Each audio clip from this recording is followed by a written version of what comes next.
वैसे तो तुम तीनों सुबह 10 बजे से पहले नहीं उठती, आज इतनी जल्दी कैसे उठ गई? भाभी, ये आपका पहला करवा चौथ है तो हम इसमें आपका साथ देना चाहते हैं। अब चलिए जल्दी से खाना खाते हैं, हम तीनों को भी भूख लग गई है। काव्या की यह बात सुनकर अब दीपा को अपनी तीनों नंद की हरकतों पर थोड़ा शक होने लगता है, पर वो उस समय कुछ नहीं बोलती। अब तीनों नंद भाभी सरगी खाकर अपने कमरे में चली जाती हैं।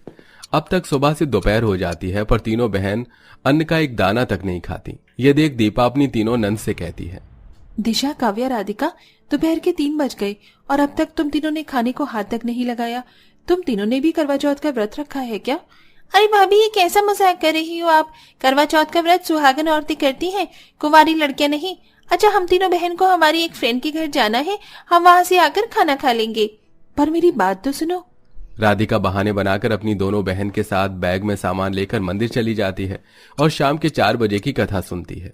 तो वहीं दीपा भी घर में ही कथा सुनती है और कथा पूरी होने के बाद अपनी सास से कहती है, माँ जी, मुझे ऐसा क्यों लग रहा है कि दिशा, राधिका और काव्या ने भी करवा चौथ का व्रत रखा है।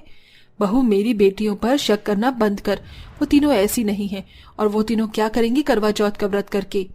माँ जी, भगवान करे कि आपकी बात सच हो, पर पता नहीं क्यों मुझे उन तीनों पर शक हो रहा है। बहू, अगर तुझे उन तीनों पर शक हो रहा है तो तू अपना शक दूर कर ले। वो तीनों जैसे ही घर आए तो तू उन तीनों का फेवरेट खाना बनाकर उन्हें खिला देना। अगर वो नहीं खाए तो मैं भी समझ जाऊंगी कि मेरी बेटियों ने करवा चौथ का व्रत किया है। दीपा अपना शक दूर करने के लिए अपनी तीनों नंद के घर आने का इंतजार करती है और जैसे ही वो तीनों घर आती हैं, दीपा उनके सामने पिज्जा, चाउमीन और मंचूरियन रख देती है।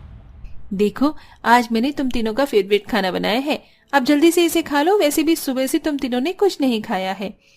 भाभी, आपको हमारे लिए इतना सब कुछ बनाने की क्या जरूरत थी?